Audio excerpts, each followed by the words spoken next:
Bueno, finalmente podemos dar por iniciado el panel sobre el programa primero y principal, bueno, no sé si principal, primero.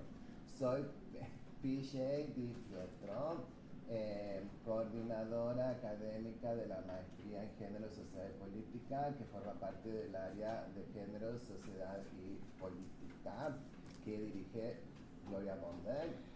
Y tenemos el gran placer de estar con ustedes para reflexionar, analizar, comentar, debatir la experiencia de PRIGEN, del Programa Regional de Formación en Género y Políticas Públicas, que tiene antecedentes amplios y extensos, y de los que nos va a hablar Gloria Bonder. Luego vamos a tener también con nosotros a Gloria, le denomina la Vicky Guzmán, creo que es la Vicky, Virginia Guzmán, profesora del programa desde su inicio. Es más, yo fui su alumna, yo fui parte de la primera cohorte del programa, así que es un gran placer tener la oportunidad de coordinar este panel. Luego tendremos a Cristina Bloch, que también es profesora del taller de tesis, y a Suyay García Gualda, que también es graduada del programa y es docente en la maestría y el diplomado. Bien, voy a pasarle no el micrófono, pero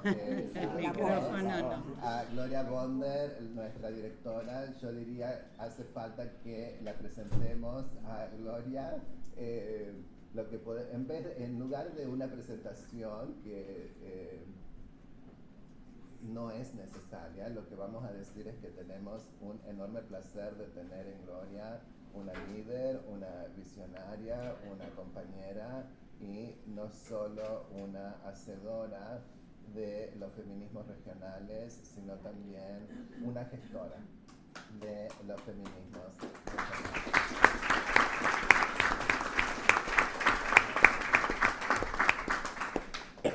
Muchísimas gracias. La verdad es que estoy muy emocionada, así que si de repente llorar, no voy a llorar.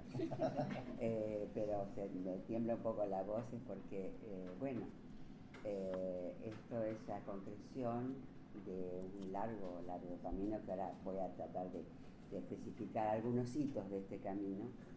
Y bueno, no es que no lo haya presentado en otras circunstancias, pero estas son unas circunstancias muy especiales, porque estoy presentándolo junto con algunas de mis docentes, y sé que también en la sala hay estudiantes actuales, graduadas y graduados de la maestría. Entonces es como, ya no es, bueno, lo que voy a hacer, sino yo voy a hablar un poquito de lo que hemos hecho, y lo que vamos a seguir haciendo, siempre con ese espíritu que le damos todos y todas, que es de estar atentos a las problemáticas emergentes.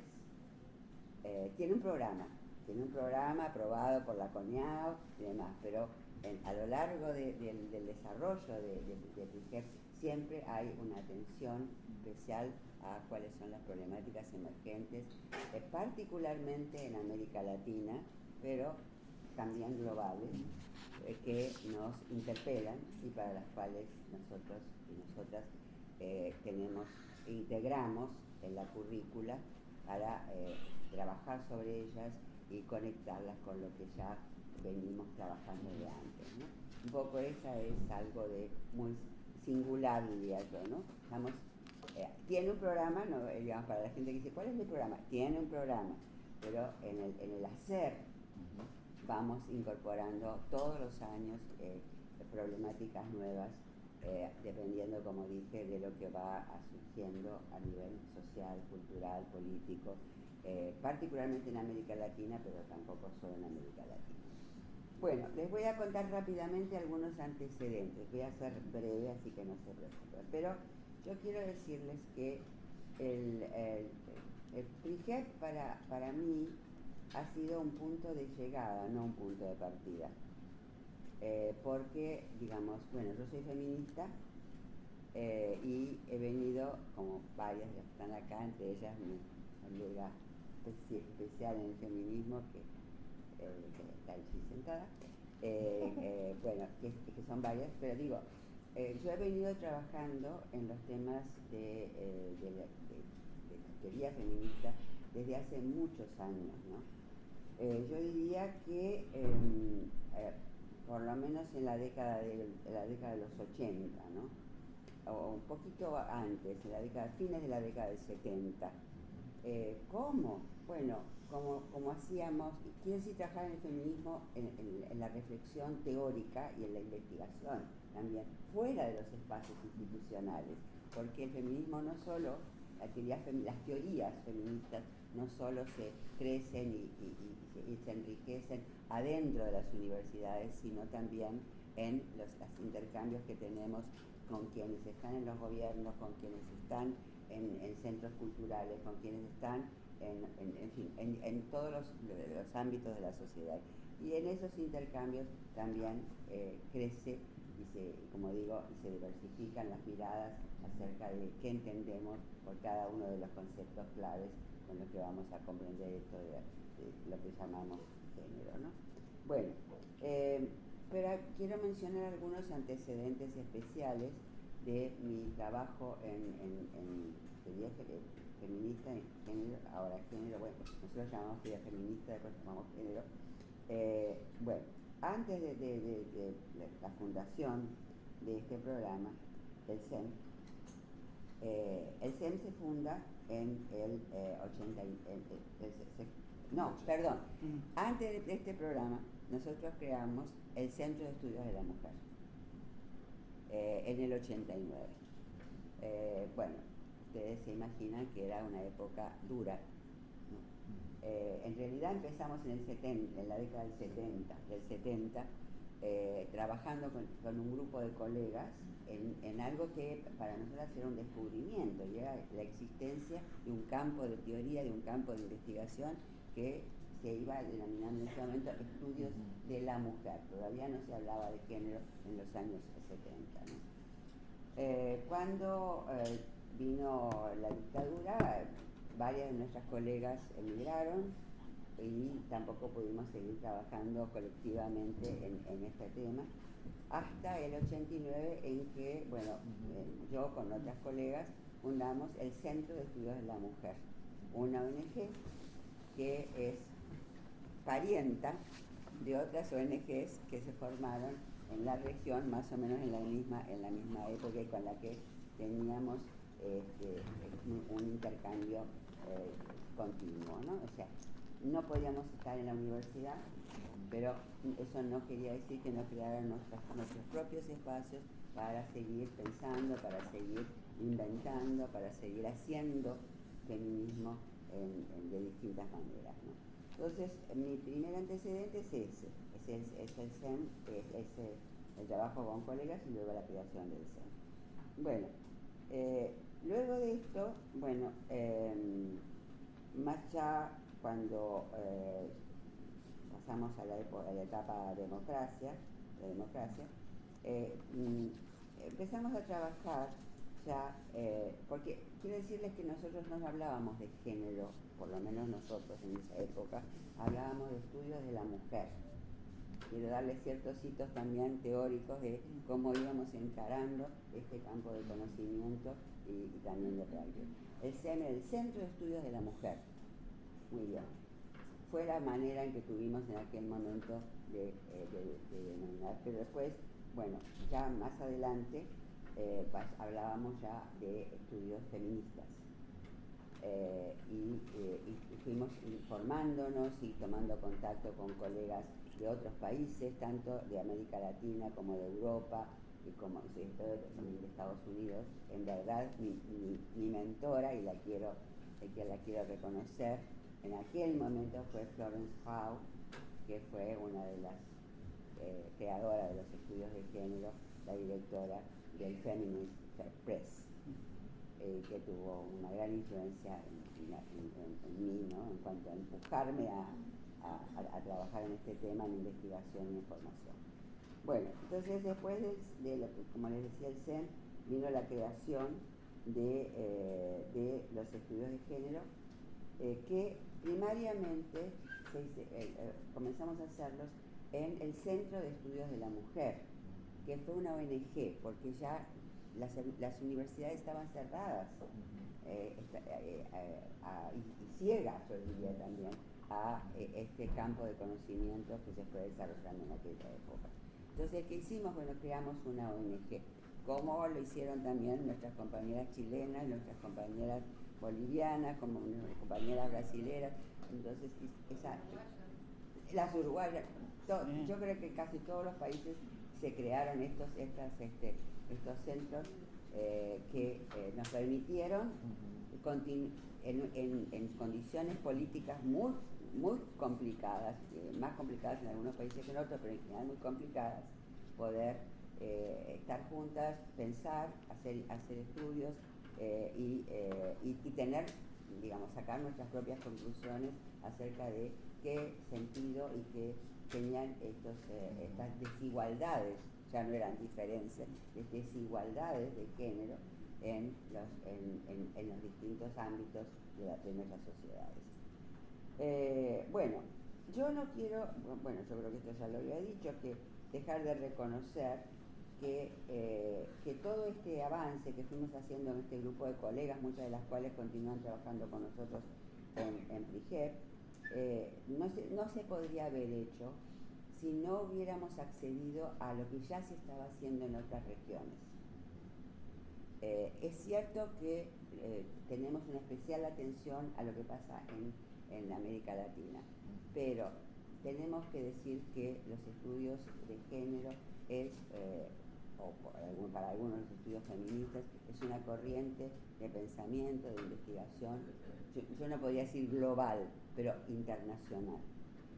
Yo diría que hasta global, porque yo he estado trabajando con mis compañeras de China que trabajan en estudios de género últimamente y bueno, ya se ha ido globalizando, digamos, una manera de percibir, de entender y de reaccionar frente a las desigualdades de género que existen en todas las sociedades. Bueno, entonces, la época de la privacidad, del silencio, la época del centros, y luego, bueno, de PRIGEP, y luego la creación de PRIGEP. Bueno, la creación de PRIGEP no se crea como lo que es ahora. Quiero decirles que nosotros, bueno, yo volvía en ese momento de Estados Unidos, de hacer una estancia en Estados Unidos, y había realmente aprendido mucho de lo que se estaba investigando y haciendo en Estados Unidos, y también había estado en Inglaterra, o sea que había estado, digamos, tomando contacto con los desarrollos teóricos tanto en Europa como en Estados Unidos, y la multiplicidad, o sea que ya no había una verdad absoluta, sino una diversidad de corrientes que no, digamos, aunque la problemática podría ser semejante, no diría la misma, las interpretaciones no eran las mismas, había muchas interpretaciones y eso fue muy enriquecedor para mí. Cuando yo vuelvo entonces a Buenos Aires, yo conocía a la Flaxo, conocía al director de la Flaxo en ese momento, y vengo y le digo, mira, esto es lo que está pasando en el mundo, ¿qué te parece si hacemos algo que no sabíamos qué era, dentro de Flaxo? Y efectivamente me dijo, bueno, ¿qué harías? Sin plata. Le digo, bueno, a ver, ¿qué puedo hacer sin plata? No sé, pero algo de plata me tenés que dar, porque si no, como... Bueno, entonces empezamos, y ya lo recuerdo con un enorme cariño, en ese momento era Daniel Filmus, el director de Flaxo, porque tiene que ver mucho con lo que sucedió después, a hacer pequeñas grabaciones. Nos íbamos a un estudio de grabación y grabábamos un cassette sobre una temática específica, que tenía que ver con este campo. Y luego, bueno, digamos, distribuíamos esos cassettes en otras universidades. Todavía no estaba armado como, ni como una maestría, ni como, no, era un programa de la Flaxo. En ese momento también, esto es interesante, que no es online, porque no era online, pero sí era a través de esos cassettes. Muy bien, entonces, bueno, esto es, digamos, a mí me parece que es siempre muy importante, y temo estar tomando demasiado tiempo, pero ver los antecedentes. No nacimos ayer, porque para algunos nacimos incluso, bueno, se puede hacer un recorrido histórico mucho antes de cuando nosotros comenzamos a trabajar en este campo de conocimientos y de prácticas, ¿no? Bueno, entonces quería destacar esto, quería destacar que justamente todo este recorrido por distintas corrientes de los estudios que en su momento se llamaban de la mujer, luego de género, también me permitió ver, y eso es lo que tratamos de transmitir, y los que están acá y las que están acá y son alumnos de PRIGEP lo saben, evitar el sectarismo, digamos, entonces mostrar las distintas corrientes teóricas, mostrar las controversias, mostrar las diferencias en las interpretaciones. Es un campo de conocimiento que está en constante crecimiento, y después nos vamos a referir al trabajo que hacen las compañeras. Entonces, crecimiento y divergencias, y debates y divergencias. O sea, bueno, entonces, bueno, ahora para terminarlo, porque no quiero tomarme más tiempo, pero quiero que sepan un poquito, aunque sea de esta historia, quiero decirles que, acá me va a tener que ayudar, en el 2004, la mención claro, de la Unión Europea. Claro, recibimos, les quiero decir que cuando ya creamos el PRIGEP, lo creamos con fondos de la Unión Europea. Yo había presentado un proyecto para crearlo acá en Flaxo y conseguimos esos fondos de la Unión Europea, lo que ya nos permitió instituirlo dentro de Flaxo, ¿no? Como un programa de Flaxo regular. Pero bueno, ese programa fue evaluado muchas veces por la Unión Europea, y en el 2004 fuimos designadas como buena práctica, que era un reconocimiento importante de la Unión Europea a los programas educativos. Bueno, y luego el otro logro que acabamos de tener es el de la CONEAU. La CONEAU es el organismo que evalúa los programas educativos en Argentina, y sobre todo los programas de posgrado. En el 2023 nos han ya calificado con la mayor calificación que se puede obtener, que es una A, ¿no? O sea que hemos hecho un largo camino con logros importantes. Bueno, termino agradeciendo. Yo, y ya me voy a callar, bueno, no pensaba hablar tanto, pero me emocioné. No, yo quiero agradecer mucho a las personas que han estado con nosotros, que hemos creado juntas. O sea, no es una creación personal, hemos creado juntas lo que es el PRIGEP y cómo ha evolucionado el PRIGEP. Acá digo mis amigas, algunas están aquí, otras no han venido, pero ha sido un grupo que ha tenido una relación muy constante, muy cercana, que ha producido revistas, que ha producido publicaciones, que ha debatido constantemente. O sea, acá no hay sectarismo, ni el PRIGEP es como a veces yo me pongo muy nerviosa, el que creó Gloria Bonda. No es una creación, y no lo digo por hacerme la humilde, en verdad es una creación y un desarrollo que hemos hecho tanto con los que ahora son los que eran estudiantes y ahora son profesores, en fin. O sea que, bueno, de esto también quiero destacar, porque yo creo que esto del trabajo colaborativo, del debate también, no temerle al debate, no temerle a las diferencias de opinión, ha sido parte de nuestra forma de trabajar en Así que bueno, muy contenta de estar con ustedes y con algunos de mis colegas, y entonces les dejo ya la palabra.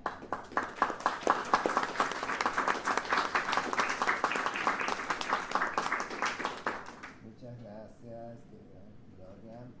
Ahora vamos a darle el espacio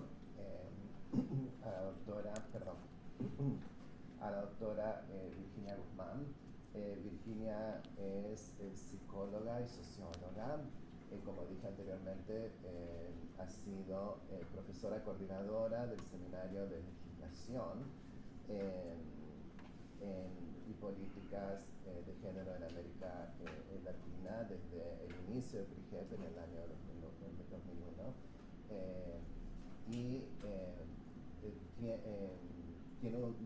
Obtuvo un doctorado en Sociología en la Universidad de Barcelona. Fue junto con Gina Vargas, cofundadora del Centro Peruano de Mujeres Flora Tristán. También se ha desempeñado como directora ejecutiva del Centro de Estudios de la Mujer en Chile, en Santiago, y tiene una extensa trayectoria y experiencia en la formación en estudios de género, pero también en la investigación de los movimientos sociales en la región. Así que por favor le demos la bienvenida. Bueno, agradezco la invitación de Gloria, agradezco la presencia de ustedes acá, y yo no sé mucho, creo que he preparado más de lo que debía, pero entonces voy a empezar, voy a hacer una síntesis de cuál ha sido mi intención. Yo he tratado de ver al PRIGEP a lo largo del tiempo y elegir 3 hitos y ver en esos hitos cómo ha sido la relación con el PRIGEP, con el contexto en el cual surgió, en el cual se desarrolló y que está en este momento actual. Y cuál ha sido la relación y qué es lo que ha aportado el PRIGEP al contexto y qué el contexto ha probado el PRIGEP. Entonces, esos 3 momentos voy a ir más bien lentamente y correr lento. Sobre todo porque pienso que la institucionalidad de género, las políticas públicas, no solo ha sido beneficioso para las mujeres, para reconocer derechos, para mejorar el bienestar de la vida, sino que estos nuevos temas han significado un cambio en la manera en que las disciplinas de ciencias políticas, de políticas públicas se miran, de gestión. O sea, no es solo la inclusión de un tema para favorecer o mejorar la situación de las mujeres, sino es un cambio de la manera de comprender y pensar la institucionalidad, pensar lo que son las políticas. ¿Ya? Entonces, primer punto. ¿Cuándo surge el...? Porque además es un primer punto que en este momento contrasta con el actual. ¿En qué contexto sigue el PRIGEP y en qué contexto comenzó? El PRIGEP empieza en un contexto que es muy favorable, el contexto de la democratización de los años 90, el contexto de las conferencias, de las plataformas globales, o sea, un contexto de gran convergencia. Y se explica que en ese momento surjan, además de la voluntad y la iniciativa de Gloria, surjan proyectos que tienen esa proyección regional y que se planteen formar a un grupo de personas que va a tener una incidencia a nivel de los distintos países de la región. Entonces, creo que también en ese momento el PRIGEP muestra cómo no es posible que existan políticas públicas innovadoras, transformadoras, si no están unidas a movimientos sociales. Y yo creo que eso es lo que recoge la institucionalidad. Y no solo a movimientos sociales, sino también a nuevos marcos de interpretación de la realidad, a nuevas formas de representación de la realidad. Entonces creo que ese primer momento lo expresa muy bien. Llegamos con determinadas plataformas, determinados marcos y con un movimiento muy poderoso. Y si ustedes se acuerdan, cada uno de sus países, en todos los países empieza a plantearse de alguna manera cómo esto que ha planteado el movimiento se institucionaliza, cómo se transforma en norma, cómo se transforma en una ley y después cómo la ley se implementa, ¿no? Entonces es un proyecto. El segundo momento que a mí me parece interesante es cuando empieza a funcionar el principio, y no puedo dejar de recordar a los distintos seminarios que he hecho, es que hay como miles de alumnas que van al PIGEP, que están en Colombia, que están en el Perú, que están en Honduras, y están planteando aparentemente problemas similares, pero realidades singulares muy distintas, ¿no? Entonces, yo le decía a Gloria, es como que uno tiene aquí un laboratorio de investigación y va sintiendo cómo el género se va metiendo como una mancha de aceite, porque no se metía de otra manera, toda la gente buscando intersticios donde entrar. Buscando literatura. Claro, entonces, en ese momento uno piensa cómo era parte de una historia y de un proceso que se estaba produciendo en América Latina. Y todas nosotros, de alguna manera, éramos agentes de ese proceso. Y yo creo que ahí, por ejemplo, cuando le decía cosas semejantes y singulares, por ejemplo, yo hago políticas públicas, institucionalidad, o sea, el PRIGEP es muy holístico, tiene democracia, Estado, pero yo hago esa parte. Y todas las participantes se encontraban como muy sorprendidas lo que significaba el paso de un movimiento feminista a una institucionalidad, ¿no? O sea, teníamos nuestra plataforma y todo, pero otra cosa es con guitarra, como se suele decir. Y encontramos una serie de cosas. Encontramos primero que cuando uno entra en una institucionalidad, y Carmen y todos sabemos, entra a un conjunto, a una institución que tiene una cultura, que tiene unas representaciones, que interpretan la realidad de distintos marcos, y que uno tiene que trabajar como un motor que hace innovación cambiando esos marcos. O sea, no es que yo voy a plantear el problema público específico, sino tengo que crear en esa cultura una nueva representación. Tengo que encontrarme con las leyes, las normas, qué puedes, qué no puedes, que esto es contradictorio, que no esto es contradictorio, pero a la vez te das cuenta que las leyes tienen sus intersticios por los cuales te puedes mover, y que de alguna manera el que haya una norma da estabilidad al logro.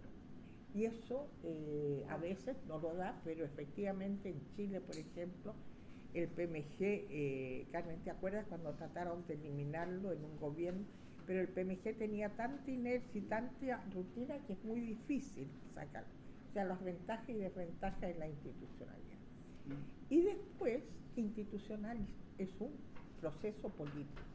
O sea, hay pugnas dentro del Estado, dentro del Parlamento y todo, de quién tiene menos fuerza y cómo no tiene menos fuerza. Y lo primero que colectivamente planteamos, los temas no llegan a la agenda para quedar, sino que los temas entran y salen en la agenda. O sea, que hay que hacer un esfuerzo enorme para que se mantengan en la agenda.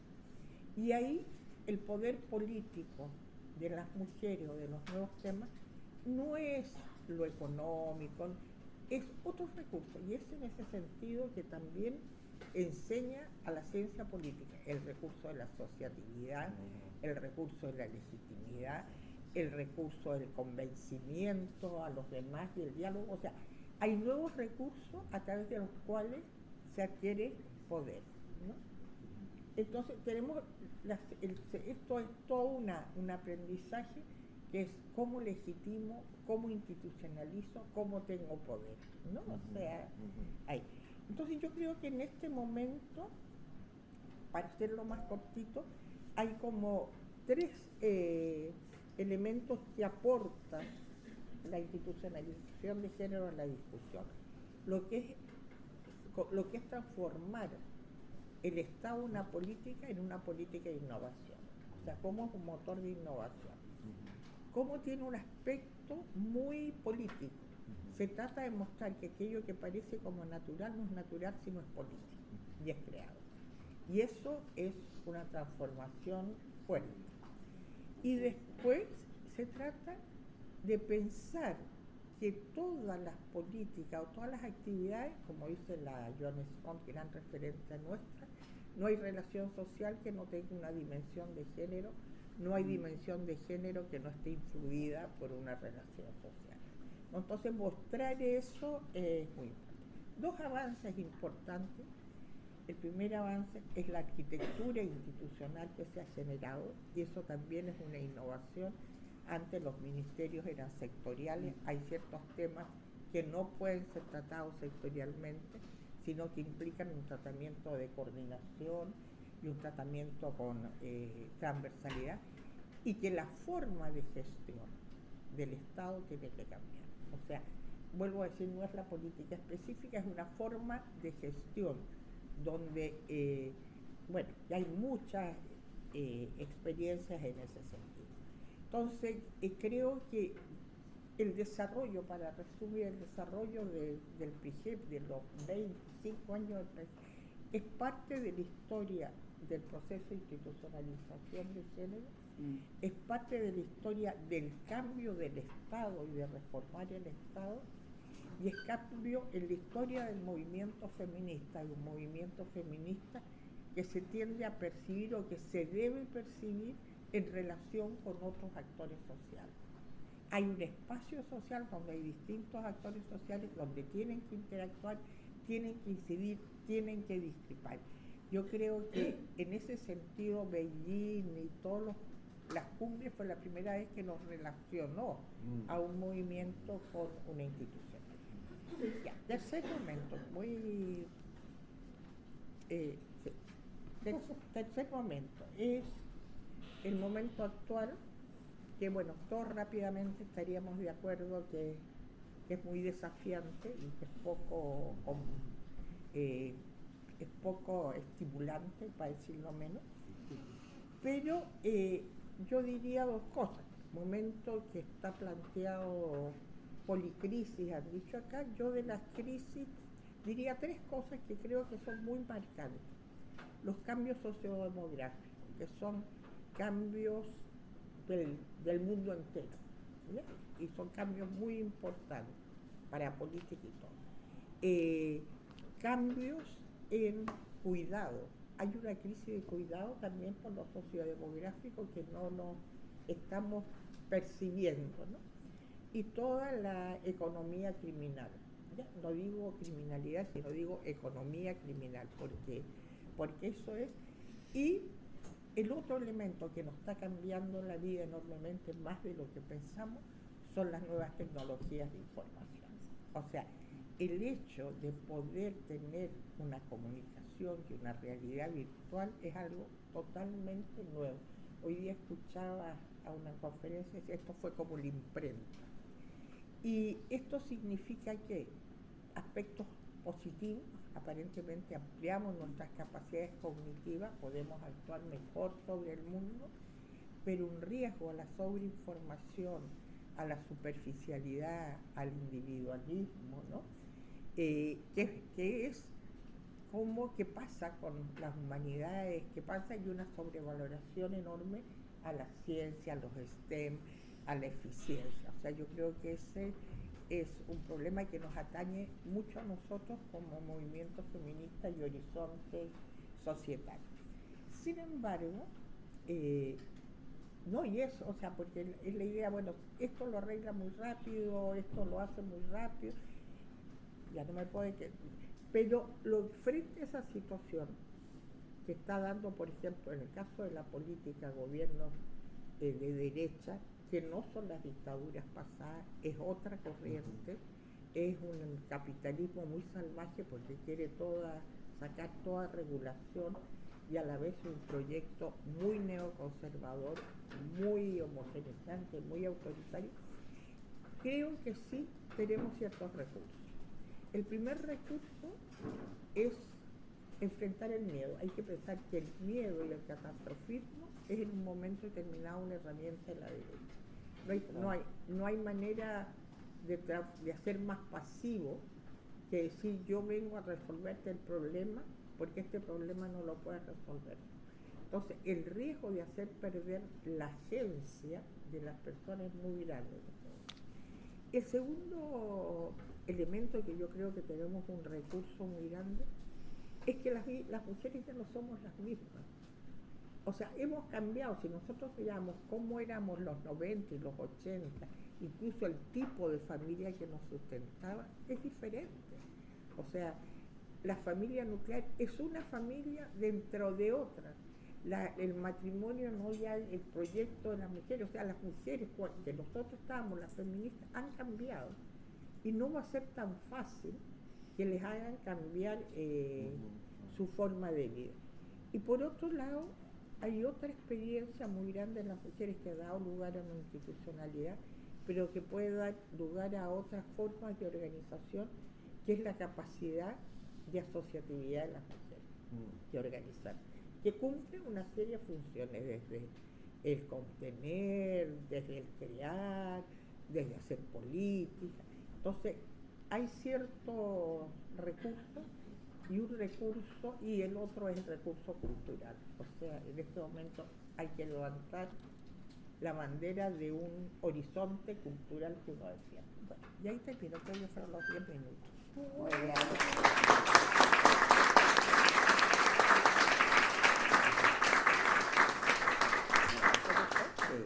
Muchas gracias, maestra. Muchas gracias. No, quería una pequeña cosita, perdón. Bueno, justamente Vicky, todo esto que lo explicó a nosotros que estamos en presencia, todo eso lo explica y en la plataforma que tenemos de PRIGEP, en su módulo, que es un módulo, no me acuerdo cuál es el título. Políticas públicas. Entonces, y no es solamente que lo explica, sino que una de las características de PRIGEP es que estimula el trabajo intelectual y la interacción, el intercambio de conocimientos y la búsqueda de alternativas, que ahora vamos a hablar seguramente, de alternativas que podemos imaginar para afrontar esos problemas, y ese es el nudo central de digamos, lo que nosotros entendemos que debieran ser nuestros egresados y egresadas, personas con estos conocimientos y muchos otros que no solo saben esto, sino que digamos, desarrollan las competencias necesarias como para proponer cambios, llevarlos a la práctica, intervenir, juntarse, digamos. Por eso quería destacar esto, que esto es trabajado en PRIGEP de esa manera, ¿no? Gracias, Tania. Ahora vamos a pasarle la palabra a Cristina Bloch, que también es docente en PRIGEP como coordinadora del taller de tesis de la maestría.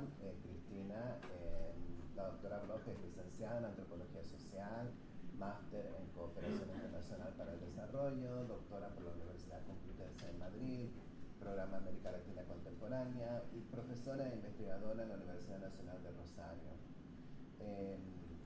También parte de su trayectoria de investigación se relaciona con América Latina y el Caribe, la metodología de la investigación, género, participación política y social, presupuestos participativos y sensibles al género, y la construcción de ciudadanía. Bien. Ahí está. Y hay una presentación que está por aquí. Sí, ahí está. Me salgo porque ustedes están. No, pero No, se ve bien.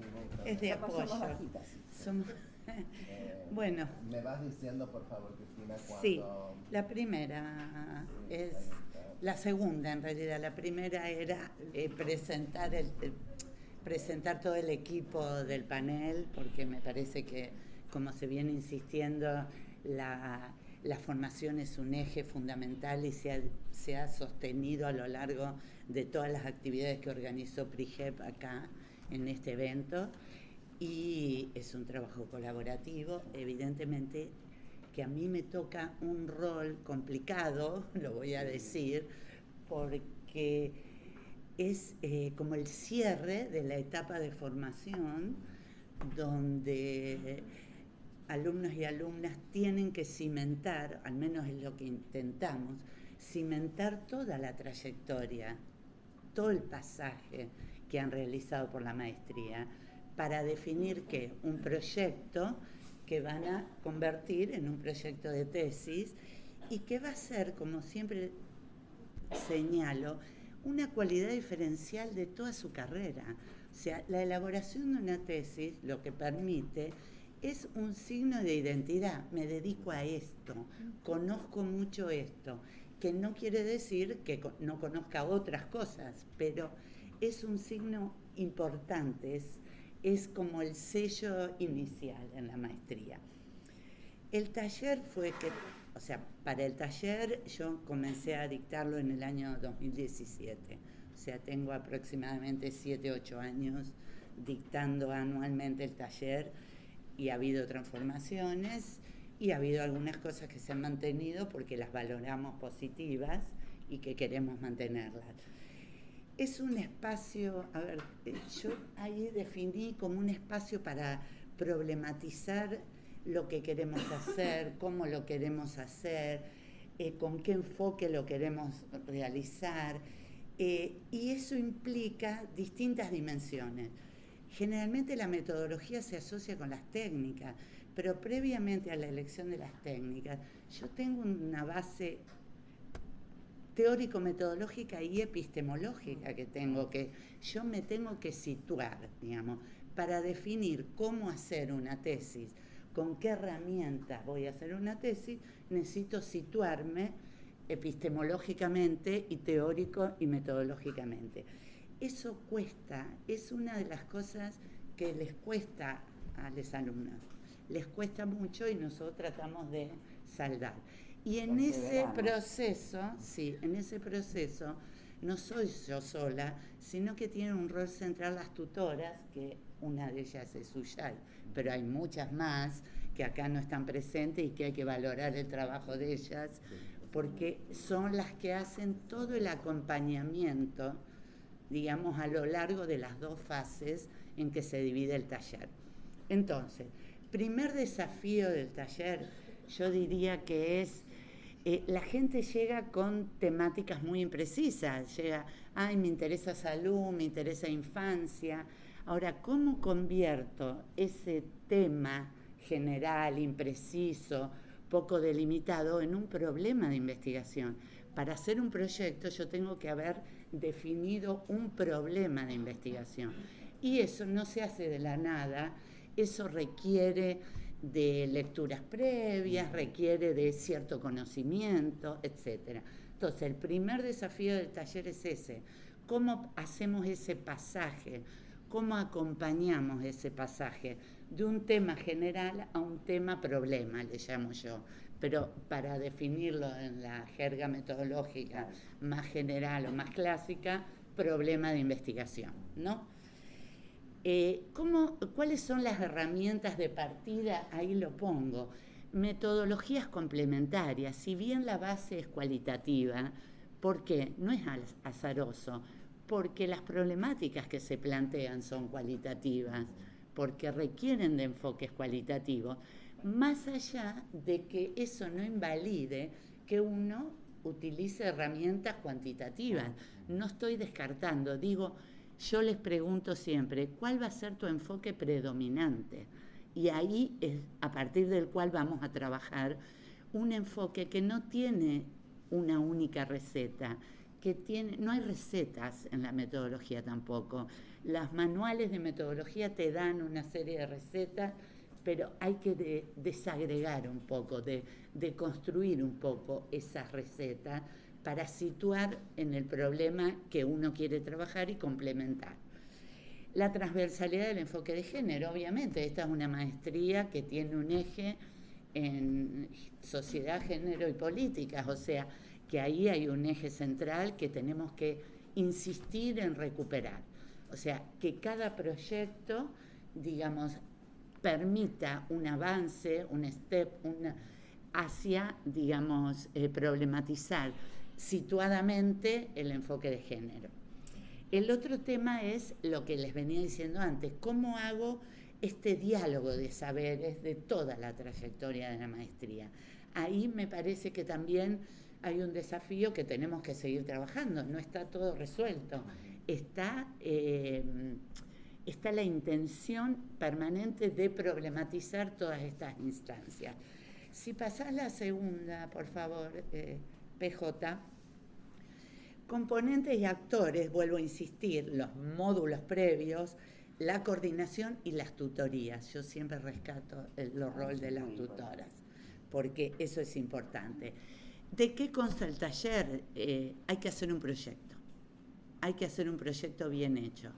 Hay que hacer un proyecto que hay que evaluar luego con ítems que están desarrollados, que están, digamos, legitimados en el campo metodológico, pero que también uno se toma ciertas libertades porque dada la instancia en la que estamos, necesitamos, digamos, si yo digo, para un proyecto necesito que ustedes desarrollen un referente teórico totalmente elaborado, quizás hay una diversidad de alumnos. Entonces, hay gente que tiene mucho contacto previo con la investigación y otros que no.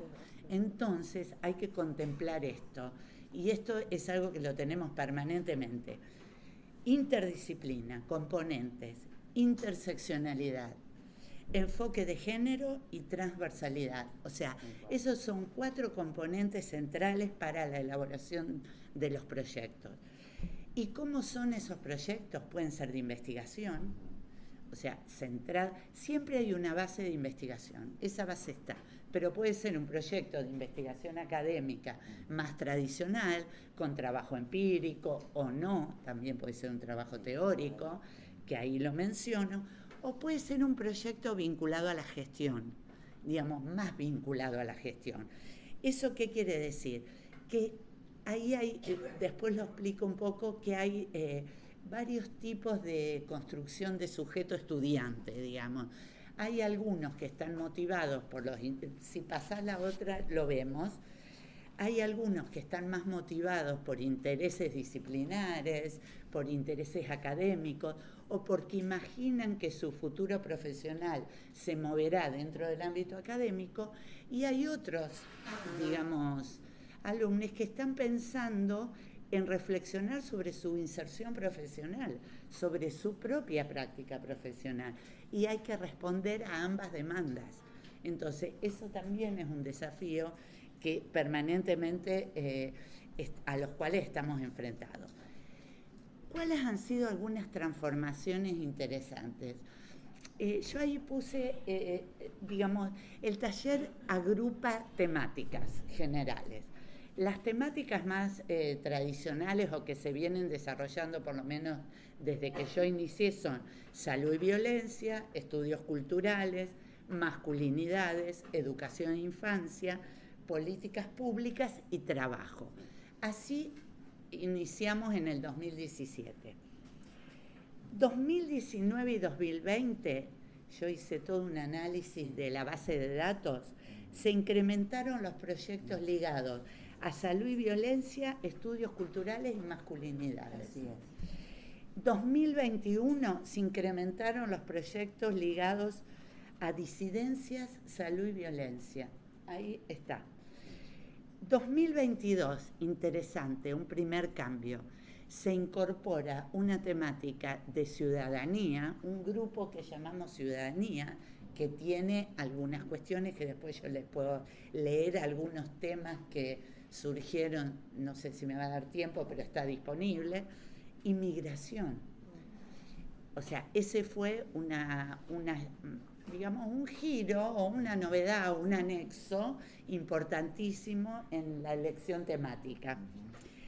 Y después hay otro que en el 2023, y ustedes van a decir, no es azaroso, se incluyó la temática de cuidados como muy fuerte. ¿Por qué?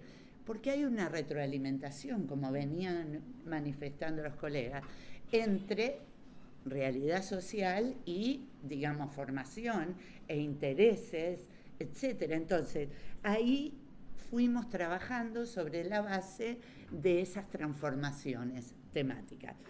Y también hay algunas que, por ejemplo, 2024 hubo un incremento de disidencias, de los estudios de disidencias, que está presente a lo largo de desde el 2017, hablo desde mi experiencia, pero que se han ido incrementando paulatinamente con distintos cruces y saberes y contextos situados. Ustedes piensan que esta maestría se dicta en distintos países de Iberoamérica. Hay alumnos en todos los países, claro, pero digo distintos para poner las singularidades que hay en cada país. Y en cada país hay problemáticas muy situadas que si uno lee, digamos, las temáticas o los temas problemas que cada uno va seleccionando para su tesis, va a entender también, es una forma de entender las realidades contextuales y locales que tiene cada uno de las y los alumnos. Entonces yo identifico ahí al final ciertas lógicas de transformaciones e intereses de las y los maestrandos. O sea, estas construcciones de sujetos estudiantes y condiciones de producción del conocimiento. Son distintas en cada país, en cada situación, etc. Temas, problemas vinculados a intereses académicos o a prácticas e inserciones profesionales, o ambas cosas. Hay gente que también está inserta profesionalmente en políticas públicas y también se desarrolla en un campo académico. Temas vinculados a intereses diversos que también están muy marcados por lo disciplinar. Ustedes piensen que también tenemos un conjunto de participantes que vienen de disciplinas muy diversas. Imagínense el trabajo nuestro, o sea, porque no sabemos de todos los temas, o sea, no somos abogadas, algunas no somos, o sea, entonces tenemos que acompañar esos procesos desde un lugar, diría yo, transversal, que es la metodología de la investigación con esos componentes que señalé, teórico, epistemológico y metodológico. Y el último que yo digo son los temas epocales, que me parece que refuerza la idea que veníamos sosteniendo a lo largo de todo el panel y que muestra por qué en el 2022 aparece la migración y la ciudadanía como tema ligado, digamos, y por qué aparece en el 2023 los temas de cuidado, porque son debates que se empiezan a instalar en las sociedades y que eso evidentemente impacta en la formación y a la cual la formación tiene que dar respuesta. Tenemos un compromiso en dar respuesta a esos temas epocales, digamos, nos corresponde esa tarea. ¿Cuáles son los desafíos?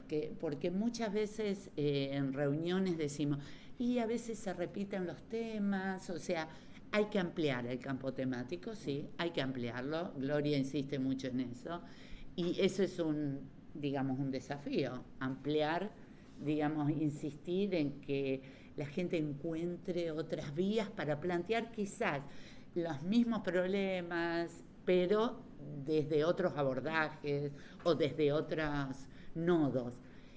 Pero también ha habido logros en esta etapa y que son muchas más tesis presentadas, que eso es central en nuestra maestría. O sea, queremos que la gente termine las tesis.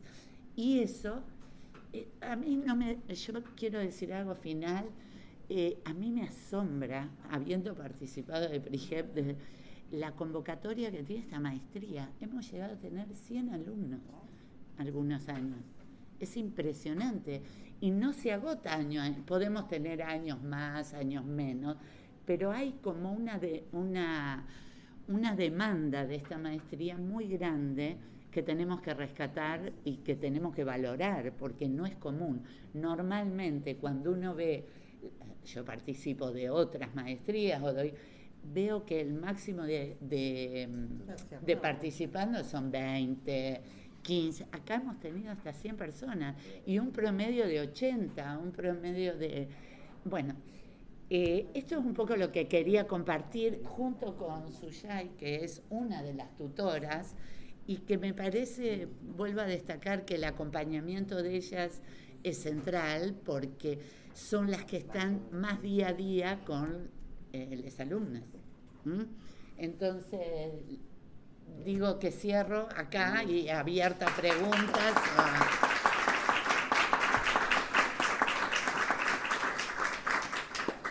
¿Querías agregar algo, Gloria? Pensé que... No, porque no me dejo. Perdón. No, déjelo. Después en la conversación vamos a ir complementando un poco la información, ¿no?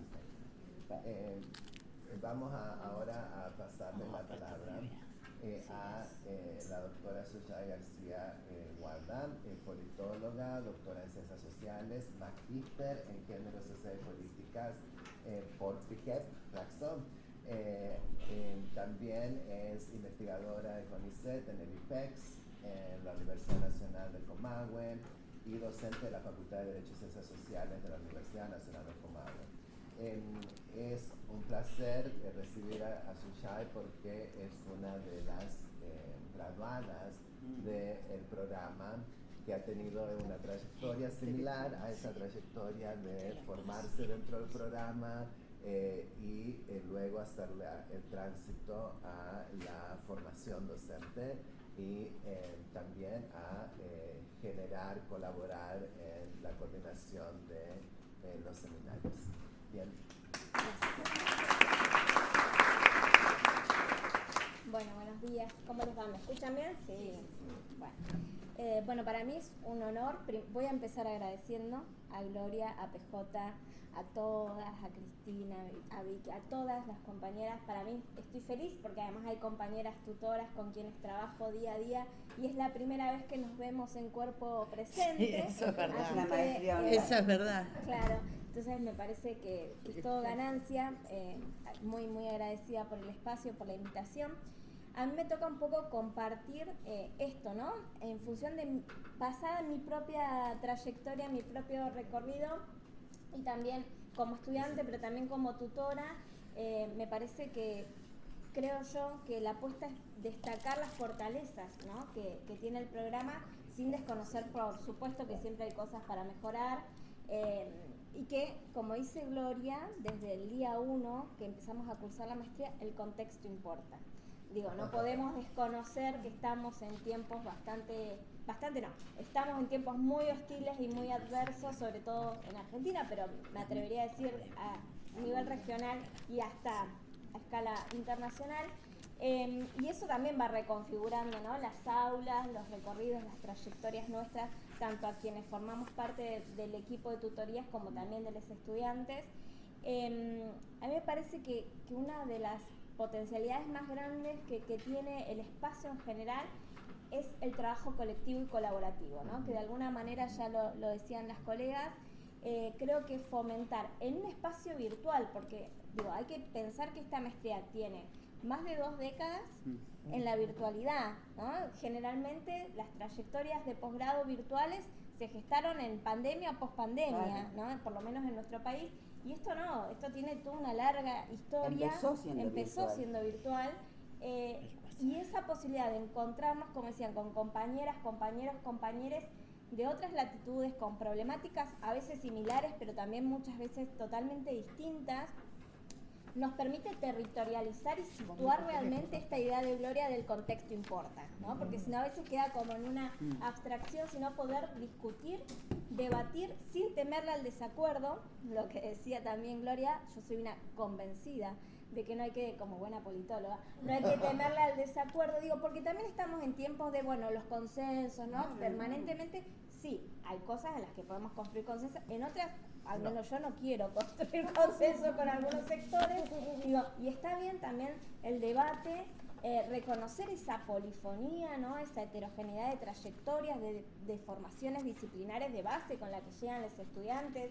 Realmente es muy heterogénea y a veces muy compleja las aulas, ¿no? Tenemos, al menos en el taller de tesis se ve con claridad, gente que viene, no sé, estoy inventando ahora, de la arquitectura, de la medicina, de la antropología, de las ciencias de las... Digo, y hay que, bueno, buscar esos puntos en común porque obviamente nosotras tampoco somos especialistas en todos los campos y las áreas.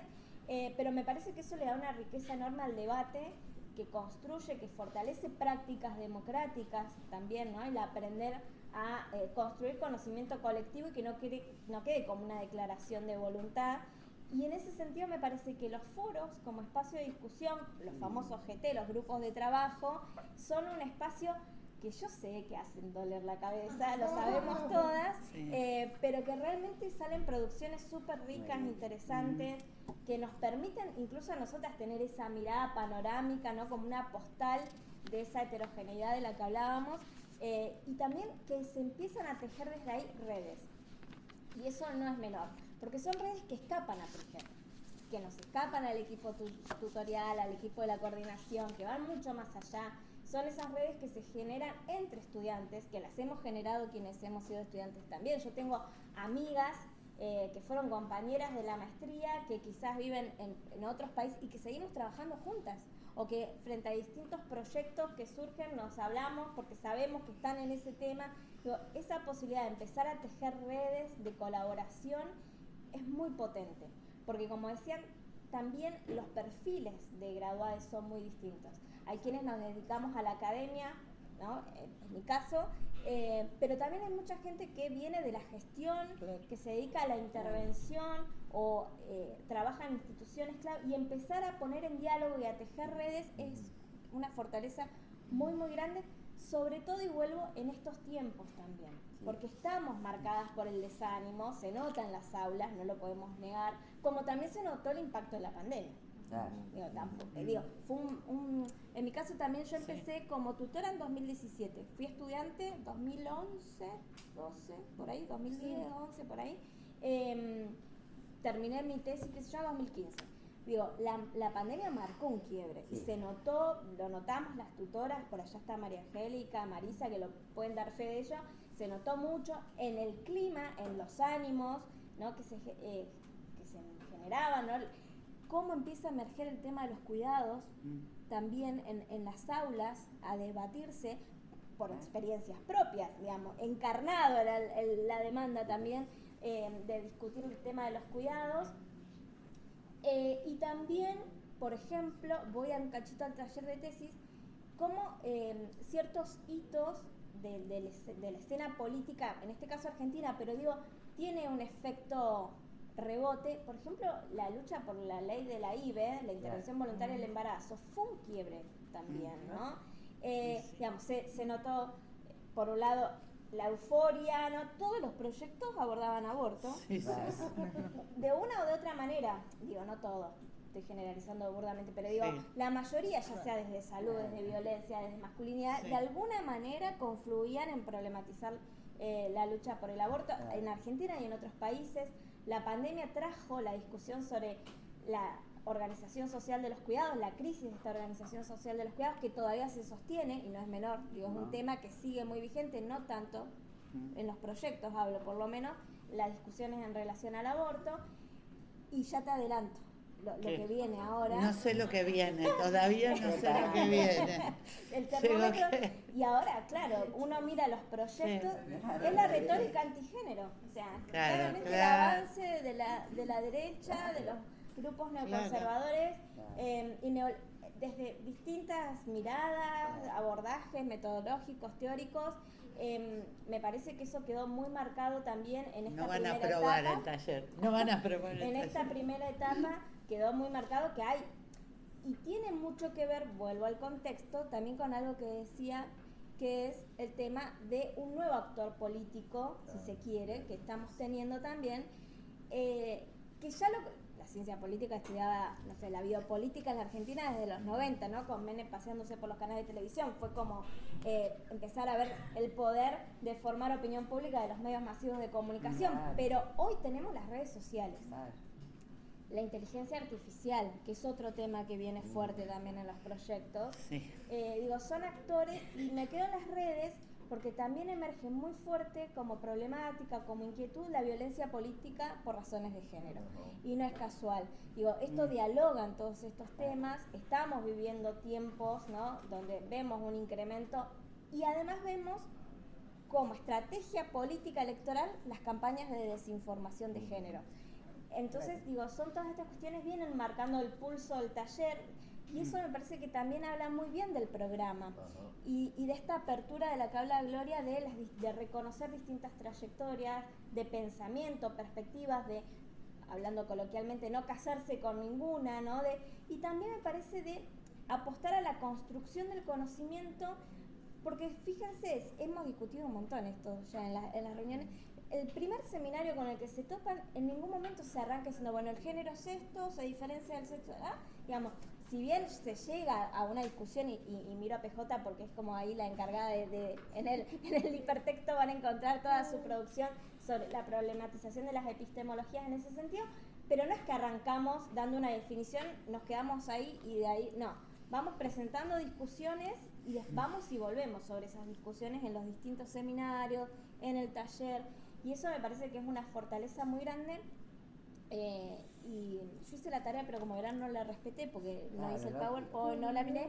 No, pero sí quería, para terminar, decir que además, más allá del programa como espacio de formación académica que marca, como decía Cristina, la tesis es como el moño con la que una cierra esa etapa, por eso es tan importante. Yo entiendo, ¿no?, también esa importancia que tiene culminar ese proceso. Lo vemos también quienes dirigimos tesis en el programa. Abre muchas puertas, ya sea para el mundo de la academia y continuar profundizar las investigaciones en un doctorado. Por ejemplo, ese fue mi caso. Mi tema de tesis de maestría fue, digamos, el puntapié para la tesis de doctorado. En su momento beca del CONICET, después entrar a carrera de CONICET, bueno, etcétera, etcétera, ¿no? Y por otro lado, para quienes están en la gestión, también implica un gran desafío, y eso y que no lo podemos perder de vista, porque mucha gente viene de formaciones que no tienen tesina de grado. Entonces es la primera tesis con la que se encuentran. Y eso yo creo que el equipo de tutorías, de quienes evalúan las tesis, nunca hay que perderlo de vista, porque es un perfil de estudiantes muy variado, ¿no? A diferencia quizás de otros trayectos de formación que son más académicos en general. Y eso también abre la potencialidad que vemos los resultados de quienes están insertes en esas áreas, en esos mecanismos institucionales, ¿no? Todo el trabajo que implica, y uno dice, bueno, fue estudiante de PRIGEP, ¿no? Así con orgullo, porque decís, bueno, está en un espacio de decisión clave, de toma de decisiones, y vemos también ese impacto, me parece súper valioso. Pero más allá de eso, creo que en estos tiempos tan hostiles, las aulas de PRIGEP, tanto para los estudiantes, docentes como tutoras, son ese espacio de bálsamo, también de construcción feminista, porque si algo sabemos las feministas y los feminismos en general, es buscar estrategias en los momentos más difíciles para seguir construyendo conocimiento, para pensar y cranear juntos estrategias de cuidado colectivo, de autocuidado. Me parece que esa es la apuesta en estos tiempos más fuertes. Así que bueno, nada más. Muchas gracias.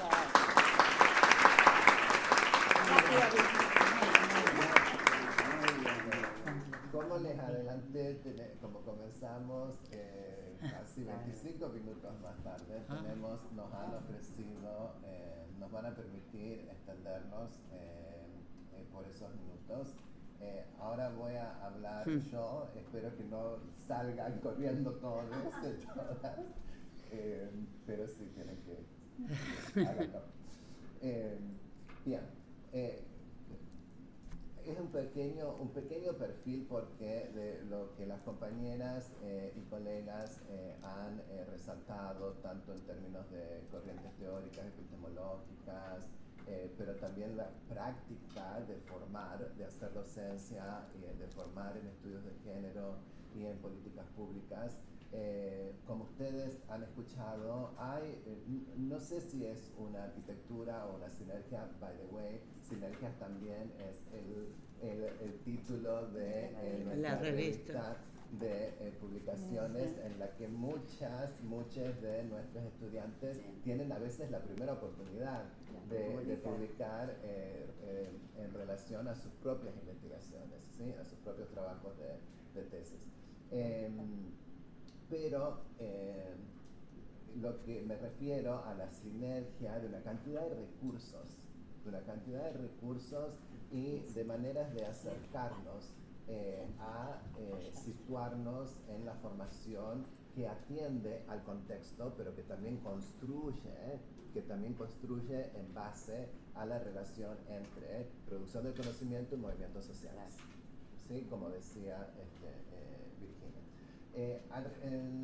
Virginia. Algunos números, ¿sí? Tengo dos mouse porque en uno estoy leyendo, el otro estoy mostrándoles. Sí, desde el inicio de PRIGEP han pasado por nuestros cursos un total de 1.817 estudiantes, casi 2.000 estudiantes, ¿sí? De los cuales 1.120 han recibido su diploma. Hemos diplomado 1.120 prigepianes, como les decimos, ¿sí? Y 337 han obtenido su maestría. No se queden con el número. ¿Saben qué? Eso triplica en términos de porcentaje el promedio de finalización de maestría en Latinoamérica. Eso. Triplica en términos de porcentaje. Esto es posible por, como dijeron todas ustedes, por el equipo. ¿Sí? Como María Carmen Tamargo, que está acá en uno de los seminarios. Tenemos cuatro seminarios que denominamos los obligatorios, donde nuestra queridísima Gloria Bonder tiene a cargo el seminario que se denominaba de globalización y género y que ahora es un seminario de análisis de realidades contemporáneas. Y también a Line Vareiro, la fabulosa Line Vareiro, que hoy no está presente, pero que es coordinadora del seminario de legislación, ¿sí? No de legislación, de ciudadanía, democracia y Estado, ciudadanía, democracia y Estado en América Latina. Sí. Virginia, como dije, es la encargada de legislación y políticas públicas en América Latina, María del Carmen del seminario de planificación, tenemos varios seminarios de especialización, ¿sí? Y entre quienes enseñan esos seminarios de especialización, para nombrar algunas, Graciela Morgade, José Olavarría, Rita Segato, Marlene Guayar, María Mustelo en algún momento también, Natalia Gerardi, Rita Segato también generaron ese seminario de violencia en un momento. Sí. Laura Pautasi sobre cuidados. Y después, no, Gina es la conferencista más apreciada y buscada de todos los seminarios. Sí. ¿Cuándo llega Gina? Sí. Sí, ¿dónde está? ¿Cuándo nos va a hablar? Sí. Eso es para... Y seguramente estoy dejando algunos nombres por afuera, pero tenemos un seminario de disidencias, un seminario de cambio climático, estos son los seminarios de especialización, optativos, el seminario de inteligencia artificial. Wow. Este es nuevo este año. Y lo que es importante remarcar es por qué hemos llegado a tantas personas. Yo nací en el interior de la provincia de Jujuy, ¿sí? Y para quienes conocen la geografía y la geopolítica argentina, Jujuy es una provincia periférica de muy escasos recursos, con una oferta académica limitada, y yo no podría haber tenido el acceso a la formación que tuve si no fuese por la visión de una persona que se llama Gloria Bonder sobre dos cuestiones. Una, de poder generar, innovar en un espacio como Flaxo en términos de la formación en línea, y no una formación en línea empaquetada, sino una formación de línea basada en una comunidad de práctica. Y segundo, porque también tuvo la capacidad de gestión para obtener recursos que en ese momento, al menos a las primeras 3 cohortes, nos permitía cursar con una beca que hacía posible, y todavía seguimos articulando con esas becas. Así que la carrera, de muchas maneras que, entre comillas, he tenido, ¿sí?, ha sido propulsada por este programa, ¿sí? Entonces no puedo decir obviamente siempre todo conocimiento feminista es situado, pero permítanme ser, como se dice, bias, ¿no es cierto?, de ser parcial. Sí, bien, ¿qué más les quiero contar? No me voy a extender muchísimo más. Sí, el perfil académico de los estudiantes creo que lo marcó Cristina. Y lo que quería resaltar es la cantidad de estudiantes que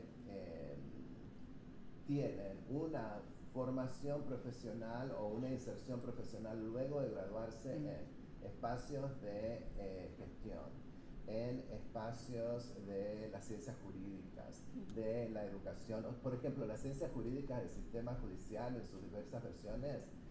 Estoy mirando allí a Marisa y a María Angélica, dos tutoras fabulosas de docentes del programa que debemos recordar. Lo que le decía, ciencias jurídicas, eso es importante. La cantidad de graduados que están en diferentes lugares del sistema judicial. El 21% de nuestros graduados están en esos espacios. Tenemos también un gran porcentaje de estudiantes que están de graduados que están en el sector de educación, en el sector privado, en el sector gubernamental, en roles de coordinación, en roles de dirección y gestión. Y además un porcentaje significativo, aquí tenemos investigadoras del CONICET, continúa en investigación y trabajos independientes de consultoría, lo cual es evidencia de cuál es el término portabilidad del programa. No formamos, obviamente formamos graduados para quienes están convencidos y convencidas que esta formación es necesaria, pero formamos también graduados que se destacan por la portabilidad de su formación. Lo pueden llevar a diferentes ámbitos de inserción, que era también un punto que estaba marcando Virginia. Y para cerrar, quiero nombrar lo que ya se ha dicho muchas veces, pero que resulta más difícil en esta instancia, cuando estamos colocando en valor a PRIGEP, porque sé que muchas de ustedes van a ir ahora y van a contarle a personas que quizás están buscando este tipo de formación que está PRIGEP y que tiene todas estas cualidades. Y está el fantasma detrás de, pero los estudios feministas y los estudios de género están siendo atacados. Y tengo una pequeña respuesta para eso, ¿no? Esto refleja una tendencia misógina y masculinista más amplia, requiriendo una reevaluación constante de nuestro diseño curricular y de los enfoques feministas que informan nuestras pedagogías. Los ataques en contra de los conocimientos feministas, y en particular de la formación de posgrado de este tipo, son no solo parte de una corriente novedosa, cierres de programas, amenazas, desvalorización y ridiculización, sino también de un proceso más largo de debilidad institucional y negligencia interna, o sea, de ciertos cuadros institucionales que, tienen cierta responsabilidad con respecto a lo que se puede anticipar del contexto en el que estamos viviendo. Aún hoy, cuando la retórica reinante señala que los estudios de género han invadido el currículo, por eso quieren debates si la ESI debe existir, si no. La necesidad de defender el conocimiento feminista es aún mayor, no menor. El masculinismo y el fascismo y la convergencia de ambos en democracias iliberales nos ofrecen una oportunidad clave para revisar esas preguntas que guían desde sus inicios a PRIGEP. ¿Cómo se configura la desigualdad de género? ¿Cómo se configura la desigualdad? ¿Qué procesos y mecanismos sostienen instituciones centradas en la desigualdad? La marginalización y el debilitamiento de grupos sociales históricamente subordinados. ¿Cómo continuar con esta formación de posgrado en un contexto donde las políticas fascistas construyen la equidad de género como un indicador de realidades pasadas o ya superadas? Los embates fascistas son expresiones con profundas raíces sociohistóricas. Las hacemos nosotros, las perpetuamos nosotros. Lo que de hecho resalta la importancia de una formación de posgrado que, como se lo propone PRIGEP, involucre a todas, a todos, a todes, pero en particular a niñas, jóvenes y adultos varones. El protagonismo de las mujeres y de la diversidad sexogenérica nos enfrenta con el desafío doble T. Por un lado, reconocer y estudiar aquellas experiencias que con enfoques integrales, interseccionales y diferenciales logren poner en el centro del currículo a las políticas que efectivamente aporten a la equidad y a la igualdad. Y por otro, reconocer y estudiar aquellas políticas públicas que de manera efectiva y duradera involucran a los sectores más amplios de la población y de las instituciones en proyectos de equidad e igualdad. Lo que formamos son graduales con la capacidad de reconocer recursos y mecanismos estratégicos para la gestión justa de lo público. En el currículo de PRIGEP, sí, y ahí ya termino, sí, ofrecemos un método de análisis y diseño de políticas por medio del cual hacemos conexiones que no son evidentes entre realidades locales y globales de desigualdad y subordinación.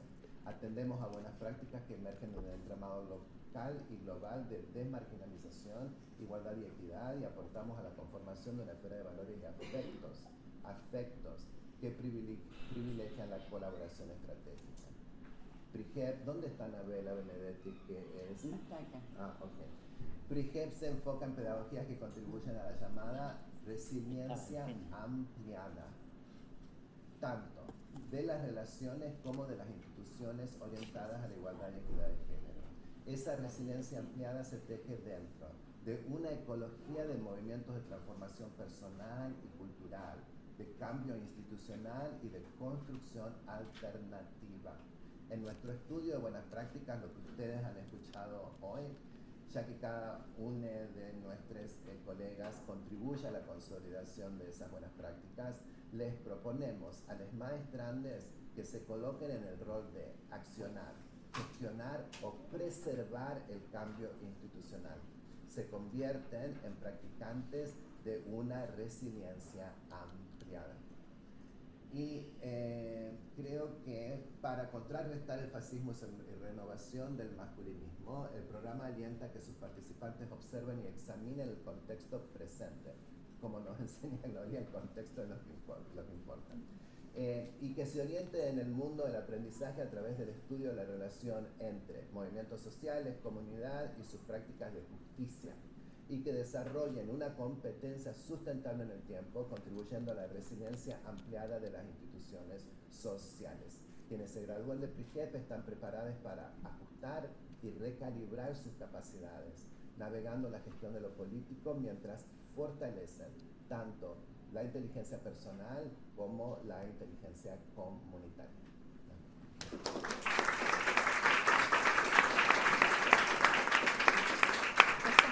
Vamos ahora a tener 5 minutos muy pequeños para comentarios o preguntas del público. A ver, hay Carmen. Carmen. Soy Carmen Andrade de la Universidad de Chile. Yo entiendo que aquí hay una cosa súper interesante por las formaciones, ¿no? Como estrategia de cambio.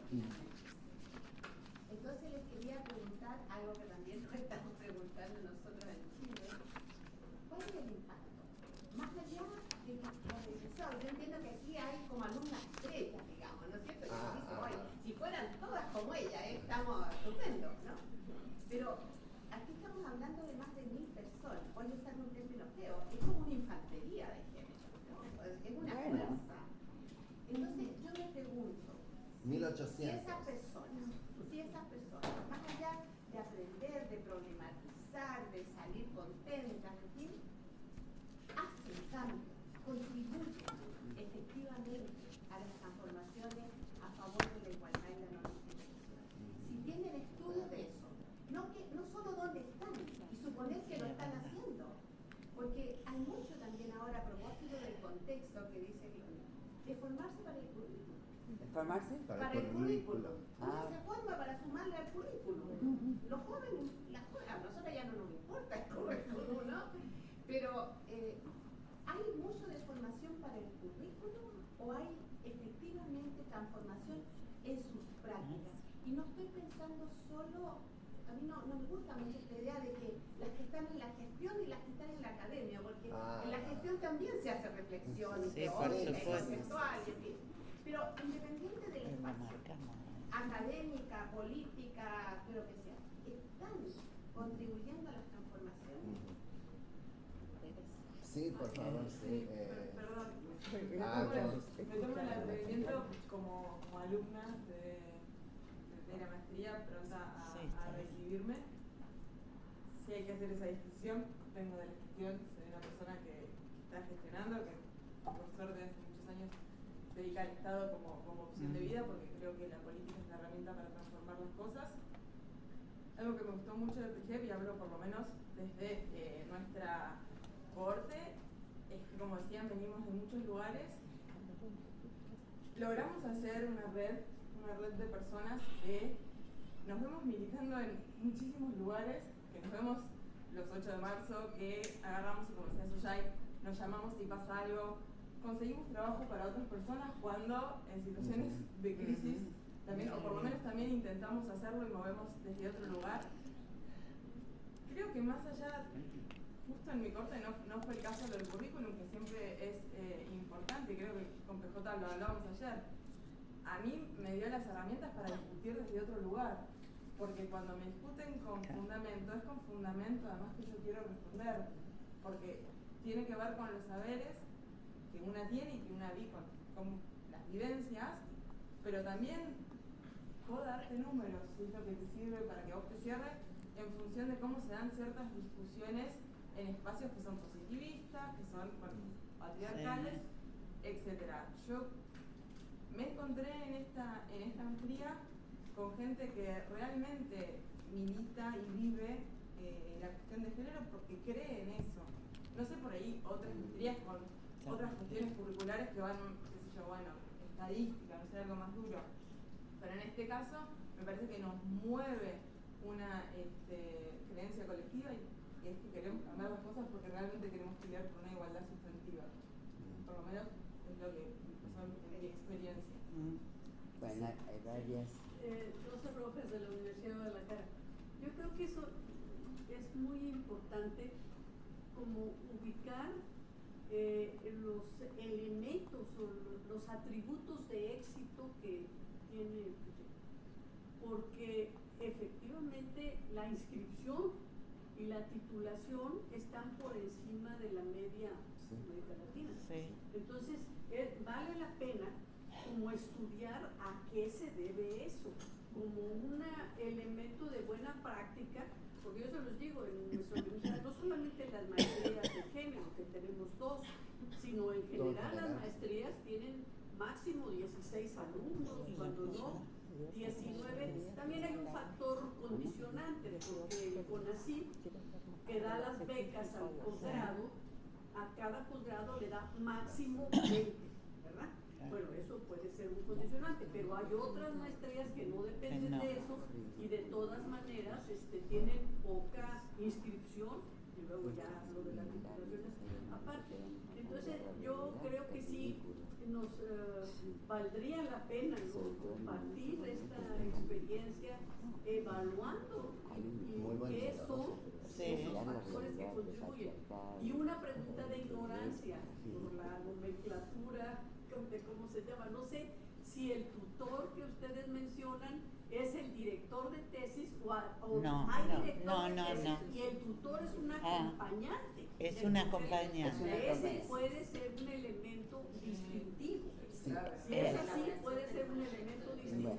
Sí, pues por eso yo destaqué las tutoras. Las tutoras acompañan Acompañan. del plan. Pero quería aclarar. Acompañan la elaboración del proyecto. Todos los seminarios. Y los seminarios. Bueno, con respecto. Pero después tienen que elegir director. No. Quizás Vicky me pidió la palabra, pero bueno, a ver. Vicky, si querés. Sí. No, lo que yo hago clases distintas, ¿cómo se llama? Diplomados, maestrías, a lo largo del tiempo estaba en esta historia. Entonces he pensado efectivamente cuáles son factores que han sido negativos y positivos, facilitadores y no facilitadores. Un aspecto importante es la mantención de la maestría en el tiempo, o sea, una maestría que tiene 25 años tiene una reproducción. Sí. La otra cosa muy importante que en las otras no he visto es la coherencia y la cohesión del grupo de profesores. Y creo que en ese sentido el tema de la tutoría o el tema de la tesis es un equipo que funciona acá cohesionado. O sea, muchas veces nosotros hacemos el seminario, pero no tenemos ninguna posibilidad de seguir la cotidianidad. Entonces yo creo que eso es un elemento de cohesión. Creo que da también mucha libertad. O sea, no ha caído en el juego de esas maestrías como muy tecnificadas, ¿no? Como que tienes que aprender esto. Ahora, creo que lo que he visto en otras maestrías, que generalmente no hay posibilidad de hacer esa cohesión del grupo docente. Y eso se nota, o sea, son una sumatoria entonces creo que ese es un elemento importante. Ahora creo que en verdad el otro día me fui a Chile a la Escuela de Gobierno, donde hay muchos diplomados Carmen Sáenz, y yo he estado en la Escuela de Gobierno en algunos diplomados y me impresionó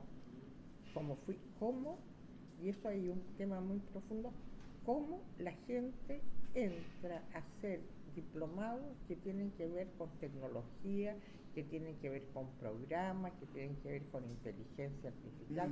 O sea, se van terminando la formación en esas maestrías porque no han tenido las universidades. Y a mí entonces la preocupación muy grande, ¿qué pasa con estas maestrías que no responden? Porque los chicos tienen toda la razón de ir ahí porque se los van a exigir profesionalmente, pero ¿qué pasa con esas maestrías que de alguna manera tienen una voluntad más humanista? O sea, no solamente dar herramientas, sino una formación que dé más sentido en la interpretación de la realidad, con el riesgo muy grande del ideologicismo, que yo creo que es algo que uno tiene siempre presente. Claro, que no es formar, o sea, es como estás en un abordaje más humanista, buscar el sentido de las cosas, buscar el horizonte, tenerle libertad para incursionar, no tenerle miedo al debate. Exacto. Yo creo que eso es lo que yo he visto como hilo, como lo que me puedo explicar de por qué el PRIGEP sigue año a año. Y en verdad, la diversidad es enorme. O sea, enorme. Tú puedes hablar con alguien que está... Colombia. Sí. Claro, bueno, siempre el peso muy grande es el Cono Sur, hay Colombia. 58% de estudiantes son de Argentina, solo el 58%, que ustedes podrían pensar que y el resto es Colombia, Brasil, Perú, Chile. No, por eso digo, o sea, México. Están Honduras, Guatemala. Sí. Lo que habría que decir también, antes de pasarle la palabra a Gloria para cerrar, es que la maestría ha sido evaluada internamente todos los años, pero también hay hubieron 3 evaluaciones externas, no solo de la CONIAO, 3 evaluaciones de una consultora externa, o sea que es importante lo que marcas para la colega Rosa, que quizás necesitamos ponerlo en valor y sistematizarlo como una publicación. ¿sí? Y una también visión de este es un equipo, hay cohesión, también hay mucho trabajo interno liderado por Gloria. Están también Ana Vera Benedetti, Flor Díaz, Blas Fernández, que forman parte de un equipo de coordinación que es fabuloso, ¿sí? y que sostiene el programa de una manera extraordinaria. Sí. Agrego una sola cosa más. Nadie puede asegurar, ¿verdad?, si la formación, va a incidir directamente en los cambios de las prácticas, de las ideologías institucionales. No podemos asegurarlo. Pero, porque nosotros nos preocupa mucho crear climas, y lo hacemos concretamente, climas de intercambio, de cooperación, de debate. Sí. No es que quiero que sepan que no es que las personas en el espacio de la maestría solamente están leyendo un texto, no están leyendo un texto, tienen encuentros periódicos con los tutores y tienen encuentros periódicos a través de las conferencias. las conferencias, y a su vez se reúnen los tutores. O si tenemos una coordinación de tutoría. La coordinación de tutoría. Entonces, estas preguntas, estos interrogantes, esto que estamos aprendiendo, ¿sirve o no sirve? Bueno, sirve esto, pero esto a mí no me sirve porque yo vivo en tal lugar donde... O sea, hay un intercambio entre estudiantes y entre estudiantes y profesores para analizar la realidad en que cada uno vive y que vivimos en general y ver qué es posible, qué no es posible, por lo menos en ese momento. ¿Cuáles son las estrategias más eficaces que podemos encontrar para incidir en determinados aspectos? O sea, esto para mí es fundamental. Yo que vengo yo soy psicóloga en realidad de origen, después digo, de educación.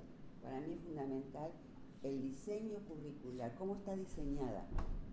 Entonces, insisto, no están leyendo un texto, están leyendo un texto, están analizando un texto, están dialogando entre ellos, están dialogando y debatiendo con sus tutores sobre las posibilidades que tienen y cómo hacer algo, o lo que puedan hacer, dentro del tema en particular que están debatiendo en sus respectivas realidades. Yo podría decir una cosa. Sí, y nos van a echar. Sí. Yo voy pensando lento, pero yo fui alumna de la maestría, PJ fue mi tutor durante toda la cursa de la maestría, fui tutora docente en varios seminarios y ahora estoy a cargo de un seminario y creo que un diferencial muy fuerte es que es absolutamente personalizado el proceso.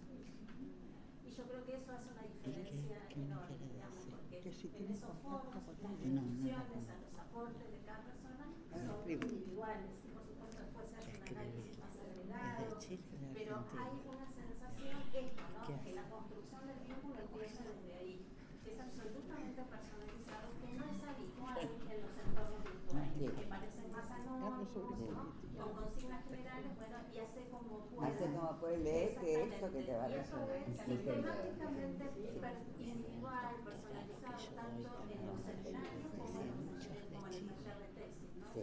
Yo creo que eso, por lo que yo veo de otros espacios en donde Así participo, que son mixtos, ¿no? Híbridos, un poco virtuales, un poco presencial, eso hace una diferencia enorme.